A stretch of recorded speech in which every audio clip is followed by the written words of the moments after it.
బండి సంజయ్ గారు తమరి కొడుకు మీద తెలంగాణ ప్రభుత్వం వివక్షపూరితంగా ఎటువంటి కక్ష సాధింపు చర్య చేయడంలే. మీ పట్ల మీరు కేంద్ర మంత్రిగా మీరే స్వయంగా మీ కుమారుడిపై వచ్చిన ఆరోపణలను నిష్పక్షపాతంగా విచారణ చేయడానికి కోరాల్సింది. మీరు దాని మీద ఏదో కుట్ర చేస్తా ఉన్నారు, సానుభూతి కొరకనే ప్రయత్నం చేసే కంటే ఆ అమ్మాయి మిమ్మల్ని కలిసిన మాట వాస్తవమా కాదా, ఆ అమ్మాయితో బాబు తిరిగిన మాట వాస్తవమా కాదా, వాటిని నిరూపణ చేసుకోవడానికి ప్రయత్నం చేసి నిర్దోషిగా అయితే నిర్దోషిత్వం నిరూపించుకోండి. కానీ మీరు కేంద్ర హోంశాఖ సహాయ మంత్రి ఉండి ఒకవేళ పొరపాటు జరిగితే చట్టం తన పని తాను చేసుకుపోయే విధంగా ఉండాలని కోరుకుంటా ఉన్నా. ఇక్కడ ఎవరి పట్ల ఎవరికి తెలంగాణ ప్రభుత్వం వివక్ష లేదు. తెలంగాణ ఆడబిడ్డలను కాపాడే బాధ్యత ఈ ప్రభుత్వం మీద ఉంది. తప్పకుండా తెలంగాణ ఆడబిడ్డలకు విశ్వాసం కలిగజేస్తాం. ఎక్కడ ఇటువంటి చర్యలు జరిగితే వారికి పూర్తిగా సపోర్ట్ గా ఉంటుంది. దాని తర్వాత నిన్న మొన్న కొంత మున్నూరు కాపు సంఘానికి సంబంధించిన నాయకులు కూడా ఏదో వివక్షపూరితంగా వ్యవహారం చేస్తామని చెప్తా ఉన్నారు. నాకున్న సమాచారం మేరకు ఆ అమ్మాయి కూడా సేమ్ మున్నూరు కాపు వర్గానికి సంబంధించిన అమ్మాయి అని తెలిసింది. కాబట్టి ఇందులో ఎవరిని బ్లేమ్ చేయడానికి వాడుతున్నటువంటి అంశం లేదు ఇందులో.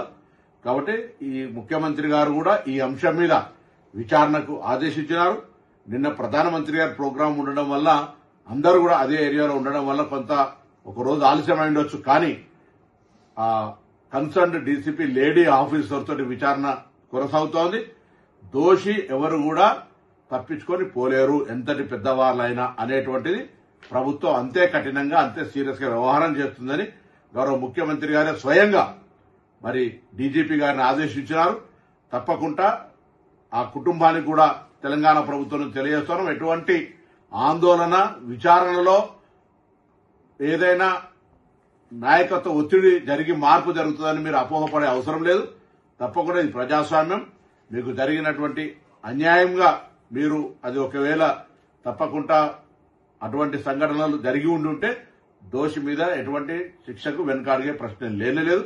కాబట్టి నేను ఈ సందర్భంలో మరొకసారి మా పార్లమెంటు సభ్యుడిగా మరి కష్టపడి రాజకీయాల్లోకి వచ్చినారు, బ్యాక్వర్డ్ క్లాస్ అంటా ఉన్నారు. దానికి ఎక్కడ కూడా అవన్నీ కూడా ఈ సంబంధించిన ఇష్యూకు సంబంధం లేదు. కాబట్టి మీ పట్ల డెఫినెట్లీ అయితే మా పార్లమెంటు మెంబర్ గా మీకు రెస్పెక్ట్ అనేటువంటిది రెస్పెక్టే. కానీ ఇటువంటి సంఘటనల పట్ల మనం వ్యక్తిత్వానికే మచ్చగలిగేటప్పుడు మనమే ఒక అడుగు ముందుకేసి అటువంటి దానికి విచారణకు సహకరించి మనం చేయాల్సి వస్తుంది. లేకపోతే అధికారాన్ని వినియోగించుకొని మనం విచారణకు అడ్డంగా పోయేటువంటి పరిస్థితుల వల్ల మనం దానికి వ్యవహరిస్తున్నట్టు వస్తే ప్రజాస్వామ్యం గౌరవించదు అనే మాటలు దయచేసి బండి సంజయ్ గమనించాలని కోరుతా ఉన్నా. నేను అదేవిధంగా పోలీసు అధికారులను గౌరవ ముఖ్యమంత్రి గారి ఆదేశాల మేరకు మరొకసారి సీరియస్ గా ఆదేశిస్తాను. వెంటనే ఎటువంటి వివక్ష లేకుండా పూర్తి స్థాయి విచారణ జరిగి దోషులు ఎవరైనా సరే కఠినంగా శిక్షించే విధంగా ఉండాలని సందర్భంగా కోరుతాం.